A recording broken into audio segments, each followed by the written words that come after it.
reversible. Not everything is reversible.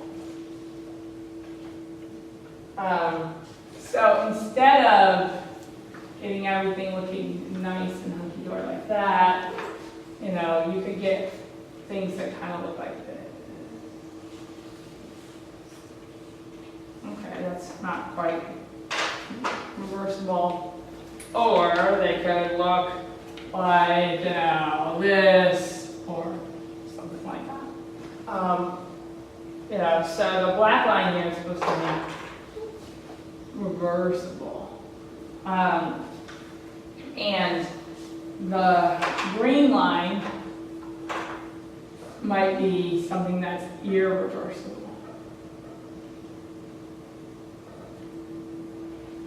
And then electrochemists, I love them, said, well, I have sometimes some things that aren't exactly reversible, but they're pretty close.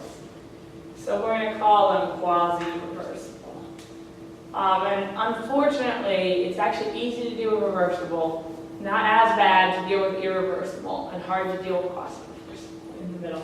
Those are the things that aren't quite textbook, but, you know, you're not horrible. I mean, they would follow the, you know, if you made the same products and you went backwards, you would get the same products back out, right? I mean, there's nothing funky going on if you switch directions. It's just not as fast to go this way as it should be, or as fast to go back, as you would expect. So a whole bunch of life, unfortunately, is quasi-reversible. And it's really hard to deal with that necessarily.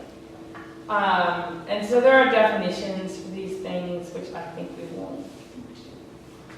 You can look them up in the book. Like they'll do a definition where they'll take what they call E1/4 and like E3/4, and they'll figure out what that should be. And there's kind of like ranges. If it's from here to here, you know, we'll call it quasi-reversible, and it's even worse than that, we'll call it irreversible kind of thing. But I don't think we need to do them. We will, however, think about what if we had a multi-component system. So we'll skip on to that. So now if we have two things, right, we could get out, let's say, we might get out a curve that looks like this. That's really beautiful. This is kind of assuming, right, that we have independent reactions.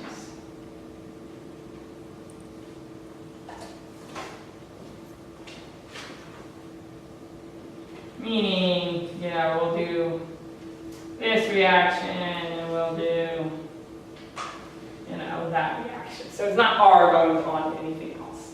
And it so happens that one of them, you know, has like an E1/2 here, and then the other one has like E1/2. For the reaction B, you know, in a different place. So you can see things like that. Of course, you understand that they may not look that beautiful, right? That you know, a real multi-component system could kind of look like, you know, that, or, you know, I mean, they could be compressed, and so it would be hard to see those beautiful plateaus, in which case life becomes more difficult to measure all those limiting currents as we look around. Okay, so we're going to talk.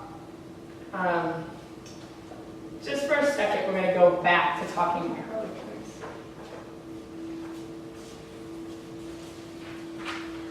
Because we need to think about something for a minute.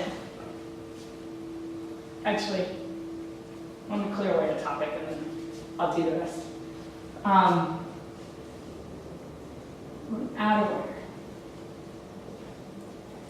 This topic will clear. We can clear this topic away and then we'll do it.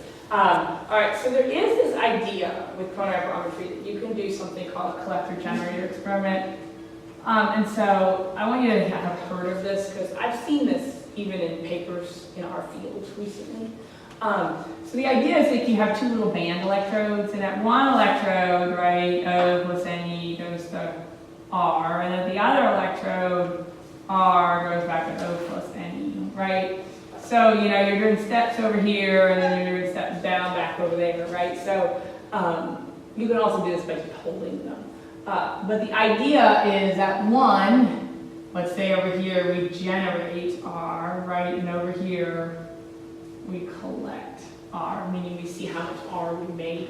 And it depends on the distance between them, you know, for the diffusion and that kind of thing. But Greg McCarty's group just published a paper in the last year where they're trying to use this technique to somehow come up with the basal concentration of dopamine. I didn't quite get it. I reviewed it at one journal. I think I rejected it, but it did show up in the literature somewhere, somehow.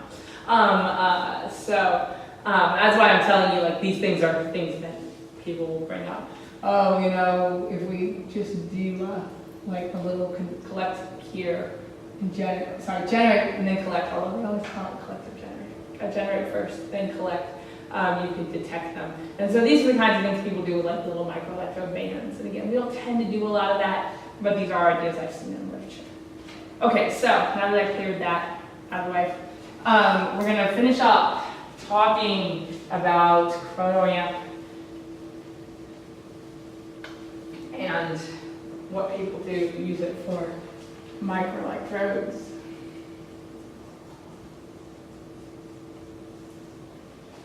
So we're going to talk for a minute about chronoamperometry and microelectrodes, and then I'll give you my opinion on chronoamperometry, which who knows, could be on the internet soon, as far as it goes. So to think about it, right, we have to go back and talk about capacitance for a minute. So up until this point, I have not mentioned capacitance in regards to this chapter. But when we do this, right, to the potential, do we have a capacitive charge and current?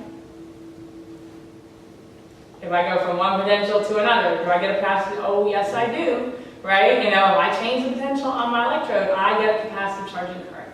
And I get to bring this up to you. I'm sure you were all like went to bed last night going, I can't believe she didn't talk about capacitive charge and current again.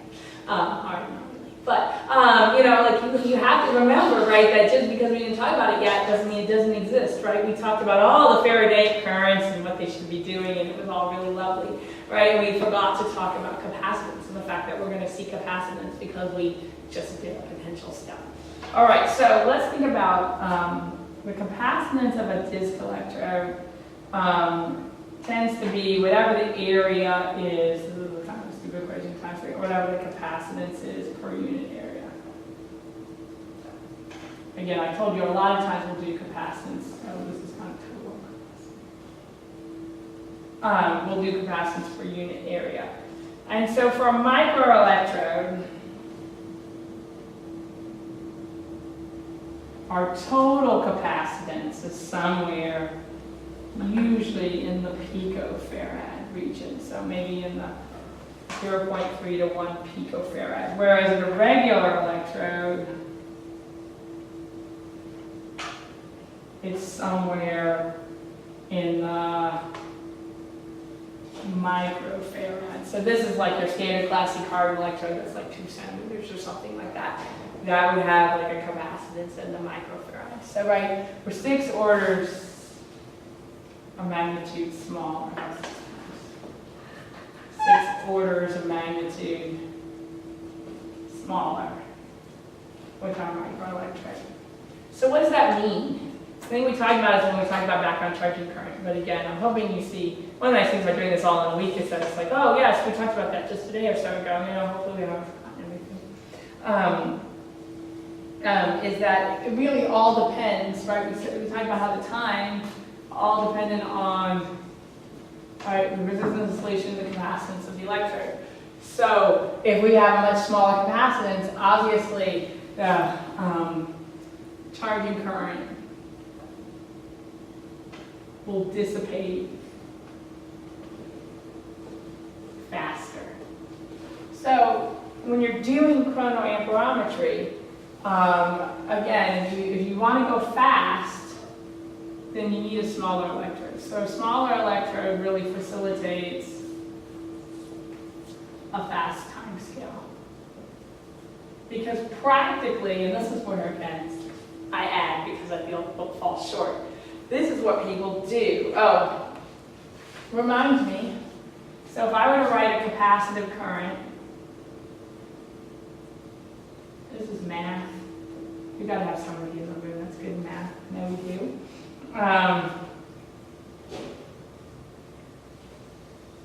All right, so for the capacitive current, I drew a curve like that. What's that function? No, this is the capacitive current.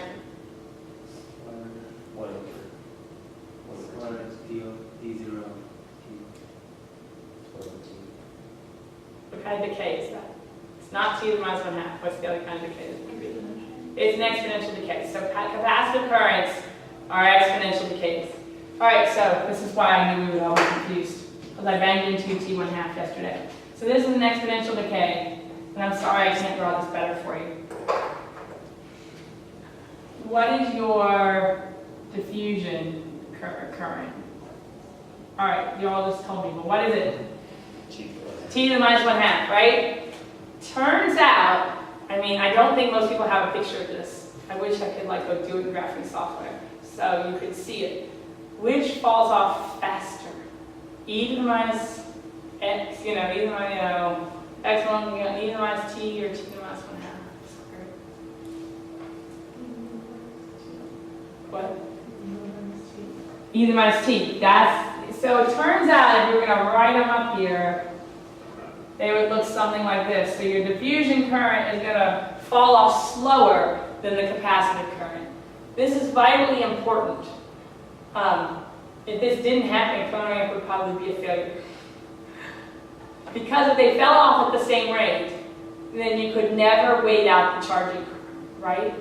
You can't wait it out because you're losing your Faradaic current at the same rate that you're losing your capacitive current.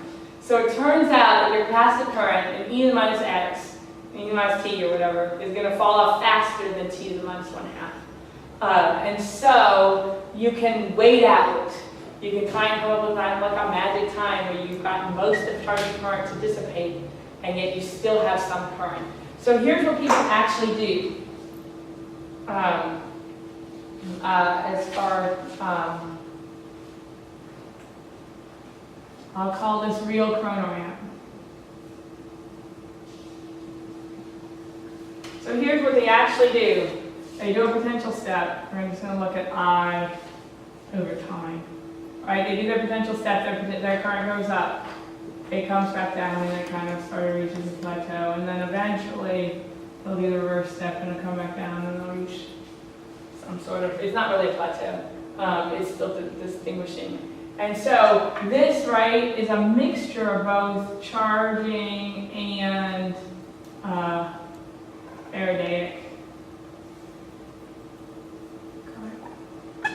Right, but they're hoping that they're picking a time point, which is oftentimes maybe around 3 or 4 RC that they're looking at. And so when they look at a current, they'll pick a current to look at like at a time, like right here, and then they'll pick at another current for the reduction current to look at like right here.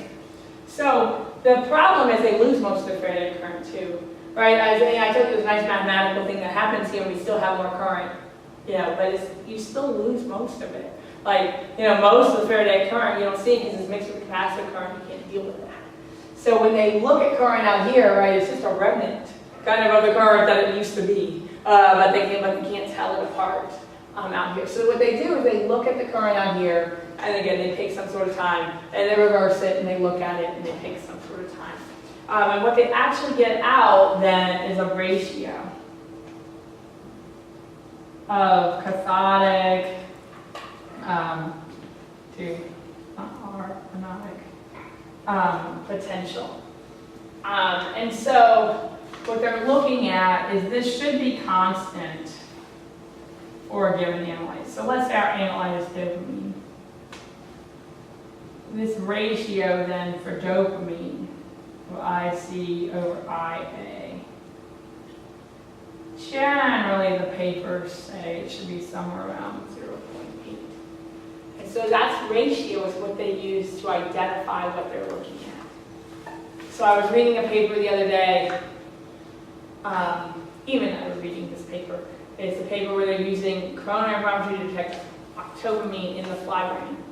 And they just say, oh, we get a different ratio for dopamine than we do for octopamine. And that's how we know it is. That's how we know it's different. It's just not very satisfying. it's just really hard. And then, if you really carefully look at these papers, number one, they almost never show you any of the raw data, so you can evaluate how much the actual ratio changes. In this paper that we were looking at, they showed you a nice figure of like flow cell stuff for it. And then after that, there was like nothing that you would know how the ratio, like how strict they were at interpreting that ratio. And in fact, some people have thought that people have misinterpreted a lot of analytes in chronoramp because a lot of them look the same. I mean, we have enough trouble with like dopamine and serotonin. Imagine, all you get out is kind of this ratio, but that's what they use to identify it. So there are some people though from Greg Gerhardt's group that have used chronoramp for years to look at. They like puff on dopamine and look at its clearance. That's a perfectly acceptable, in my opinion, way to use chronoramp. It's a lot harder to go in vivo, stick your electrode in, just get that ratio out and know what you're looking at from like an endogenous point of view. But on the other hand, it's not so bad, quite frankly, to, if you're puffing on, you know what you're looking at to use chronoramp. And again, chronoramp with a whole lot of genetics or pharmacology or something like that to look at what you're looking at may be okay. But I think most of the time it's not that hard to do FSCD, so I don't know. There's a whole group of people that are trained in chronoramp. And I don't want to train you just to bash out chronoramp. That's not my goal, kind of thing. You will find chronoramp papers in literature, and you shouldn't just throw all of them out saying, I don't like chronoramp, FSCD is so much better. On the other hand, the idiosyncrasies, again, I tend to like it more when I see it clearing dopamine, or they're in a really well-characterized system. Dopamine in the caudate, I'd probably be fine with like seeing a chronoramp paper, but dopamine in some weird fly brain region that, you've never heard of, you get a little bit more suspicious. So, again, you will see chronoramp out there. I just don't see that it has a lot of advantages compared to FSCD. Again, other people may get on their high horse and be able to tell you some, but it is out there, and that's what they're doing. They're getting this ratio, and they're waiting a long time for the charging current to go. Okay, that's the end of chapter 5. Let's take a break, so I don't run my voice out again.